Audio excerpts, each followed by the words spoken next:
Hello all, welcome to எழுதுகோள் பயணம்.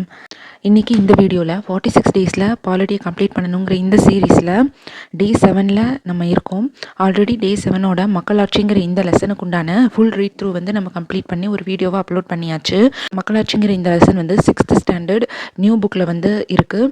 இந்த லெசனோட important பாயிண்ட்ஸையும் book back one மார்க்ஸையும் இப்போ நம்ம கம்ப்ளீட் பண்ணலாம். ஃபர்ஸ்ட் பாயிண்ட் என்னென்னா, குடித்தலையை கோலூச்சும் மாநில மன்னன் அடித்தலையை நிற்கும் உலகு.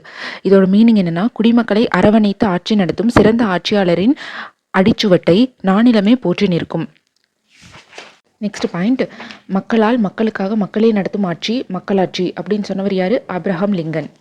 மூணாவது பாயிண்ட், ஒரு நாட்டின் குடிமக்கள் தேர்தல் வழியில் தங்களது பிரதிநிதிகளை தேர்ந்தெடுக்கவும் அதன் மூலம் அரசு அதிகாரத்தில் நேரடியாக பங்கேற்பதையும் என்னன்னு சொல்றோம்? மக்களாட்சின்னு சொல்றோம்.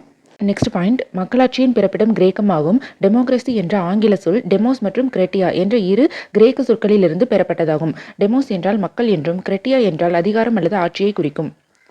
அடுத்தது, மக்களாட்சி வந்து ரெண்டு வகைப்படும். ஒன்று நேரடி மக்களாட்சி, அதாவது டைரக்ட் டெமோக்ரஸி. இன்னொன்று மறைமுக மக்களாட்சி அல்லது பிரதிநிதித்துவ மக்களாட்சி அல்லது ரெப்ரசன்டேட்டிவ் டெமோக்ரஸி ஆகும். அடுத்ததா, நேரடி மக்களாட்சியில் மக்களே சட்டங்களை உருவாக்குகின்றனர். அனைத்து சட்ட திருத்தங்களையும் மக்கள் தான் அங்கீகரிப்பர். அரசியல்வாதிகள் நாடாளுமன்ற செயல்முறைகளின்படி ஆட்சி செய்வர். நேரடி மக்களாட்சியை வெற்றிகரமாக செயல்படுத்தும் வரலாற்றை சுவிட்சர்லாந்து பெற்றுள்ளது. அடுத்தது, மக்களாட்சியை நேரடி மக்களாட்சி பிரதிநிதித்துவ மக்களாட்சின்னு ரெண்டு வகையாக பிரிக்கிறாங்க. நேரடி மக்களாட்சியில் மக்கள் வந்து வாக்குகள் செலுத்துகிறாங்க. எதுக்குன்னா, ஒவ்வொரு சட்டங்களையும் விதிகளையும் தீர்மானிக்கிறதுக்காக அவங்களுக்கு உண்டான சட்டங்கள் மற்றும் விதிகளை வந்து மக்களை தேர்ந்தெடுக்கிறாங்க. பிரதிநிதித்துவ மக்களாட்சியில் மக்கள் வந்து வாக்குகள் செலுத்தி ஒரு பிரதிநிதியை தேர்ந்தெடுக்கிறாங்க. அந்த தேர்ந்தெடுக்கப்பட்ட பிரதிநிதிகள் மூலமாக சட்டங்கள் மற்றும் விதிகள் வந்து தீர்மானம் செய்யப்பட்டு அதன் மூலமாக நாடு வந்து நிர்வகிக்கப்படுகிறது. நேரடி மக்களாட்சியை பின்பற்றும் நாடு சுவிட்சர்லாந்து. பிரதிநிதித்துவ மக்களாட்சியை பின்பற்றும் நாடு இந்தியா, இங்கிலாந்து மற்றும் அமெரிக்க ஐக்கிய நாடுகள். பிரதிநிதித்துவ மக்களாட்சியை ரெண்டு வகையாக பிரிக்கிறாங்க. ஒன்று வந்து நாடாளுமன்ற மக்களாட்சி, இன்னொன்று அதிபர் மக்களாட்சி. நாடாளுமன்ற மக்களாட்சியை பின்பற்றும் நாடு இந்தியா, இங்கிலாந்து. அதிபர் மக்களாட்சியை பின்பற்றும் நாடு வந்து அமெரிக்க ஐக்கிய நாடுகள் மற்றும் கனடா. அடுத்ததா, ஜனநாயக ரீதியாக முடிவெடுப்பது, அதாவது டெமோக்ராட்டிக் டிசிஷன் மேக்கிங் அப்படின்னா என்னன்னா, மக்களாட்சி அமைப்புகளில் முடிவெடுக்கும் அதிகாரம் தலைவரிடம் குவிந்திருக்காது.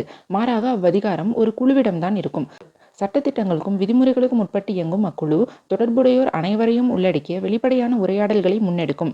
பின்னர் அவர்களிடையே ஒருமித்த கருத்தொற்றுமை ஏற்பட்டதும் இறுதி முடிவினை எடுக்கும். இதுதான் ஜனநாயக ரீதியாக முடிவெடுத்தல் என்கிறோம். நெக்ஸ்ட் பாயிண்ட், 2007 ஐநா சபை செப்டம்பர் 15ஆம் நாளை உலக மக்களாட்சி தினமாக அறிவித்துள்ளது.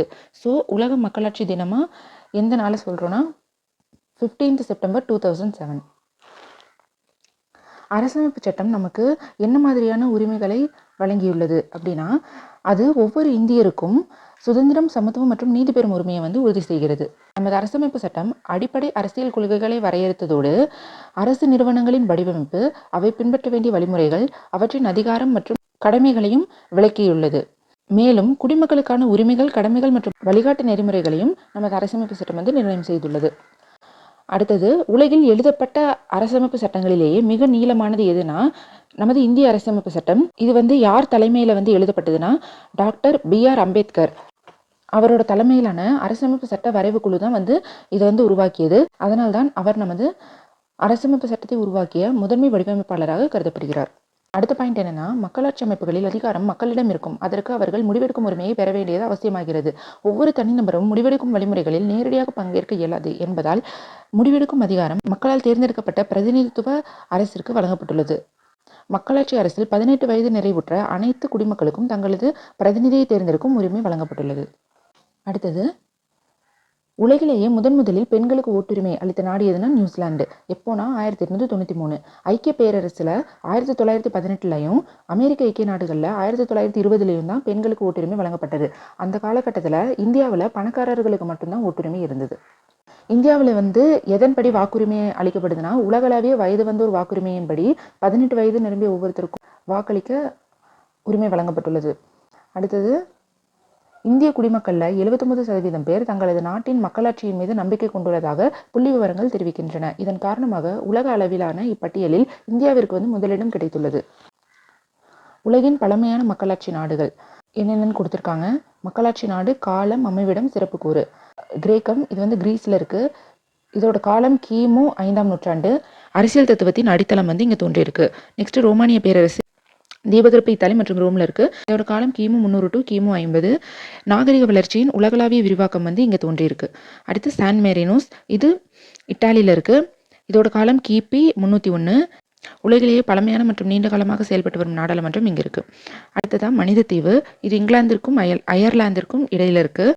இதோட காலம் கிபி 927. மன்னராட்சியின் கீழ் சுயாட்சி வந்து இங்கே தோன்றியிருக்கு. அடுத்தது இங்கிலாந்து, இப்பவும் இங்கிலாந்துன்னு தான் சொல்லப்படுது. இதோட காலம் கிபி 13ஆம் நூற்றாண்டு. இங்கே 1215 எழுதப்பட்ட மகாசாசனம் வந்து உருவாயிருக்கு. மேக்னா கார்ட்டானும் இதை வந்து அழைக்கிறாங்க. அடுத்ததான் அமெரிக்க ஐக்கிய நாடுகள், இதோட அமைவிடம் அமெரிக்க ஐக்கிய நாடுகள் கொடுத்துருக்காங்க. இதோட காலம் கிபி 1789. அமெரிக்க ஐக்கிய நாட்டில் இருக்க மக்களாட்சி தான் வந்து மிக பழமையான மக்களாட்சிகளில் ஒன்றாக கருதப்படுது. மக்களாட்சிங்கிறது மக்களால் நடத்தப்படும் ஆட்சி. தேர்தல்னா மக்கள் தங்கள் பிரதிநிதிகளை தேர்ந்தெடுக்கும் முறை. தீர்மானித்தல்னா ஒருவர் மனதளவில் முடிவெடுத்தல். அரசாங்கம்னா ஒரு நாட்டை ஆட்சி செய்வதற்கான அதிகாரம் கொண்ட மக்கள் குழு.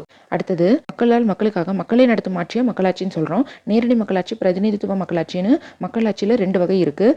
நம் அரசமைப்பு சட்டம் இந்தியர் ஒவ்வொருவருக்கும் சுதந்திரம், சமத்துவம் மற்றும் நீதி பெறும் உரிமையை வந்து உறுதி செய்துள்ளது. அடுத்ததாக இந்திய அரசியலமைப்பு சட்டம் தான் உலகில் எழுதப்பட்ட அரசியலமைப்பு சட்டங்களிலேயே மிக நீளமானது. இந்தியாவில் 18 வயது நிரம்பிய எந்த ஒரு குடிமகனுக்கும் வாக்களிக்கும் உரிமை உண்டு. ஸோ இந்த லெசனோட ஃபுல் இம்பார்ட்டன்ட் பாயிண்ட்ஸையும் வந்து நம்ம கவர் பண்ணியாச்சு. இப்போ நம்ம புக் பேக் 1 மார்க்ஸை பார்க்கலாம். ஆதிமனிதன் எந்த பகுதியில் குடியேறி விவசாயம் செய்ய தொடங்கினான்? ஆற்றோரம் குடியேறி விவசாயம் செய்ய தொடங்கினான். மக்களாட்சியின் பிறப்பிடம் எதுனா கிரேக்கம். உலக மக்களாட்சி தினம் எப்போ கடைபிடிக்கப்படுதுன்னா செப்டம்பர் 15. எந்த வருஷம்னா 2007. நேரடி மக்களாட்சியில் வாக்களிப்பவர்கள் யார் அப்படின்னா வாக்காளர்கள். அடுத்தது கோடிட்டினம். நேரடி மக்களாட்சியை செயல்படுத்தும் நாடு எதுனா சுவிட்சர்லாந்து. மக்களாட்சிக்கான வரையறையை வகுத்தவர் ஆப்ரஹாம் லிங்கன். மக்கள் எதை அளிப்பதன் மூலம் தங்கள் பிரதிநிதிகளை தேர்ந்தெடுக்கின்றனர்? வாக்கு அளிப்பதன் மூலம் தங்கள் பிரதிநிதிகளை தேர்ந்தெடுக்கின்றனர்.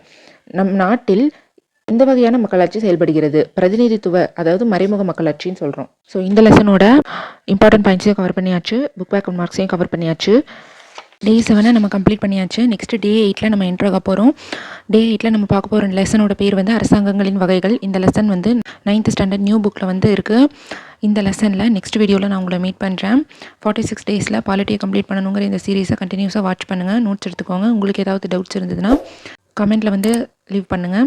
நெக்ஸ்ட் வீடியோவில் உங்களை மீட் பண்ணுறேன். until then stay tuned.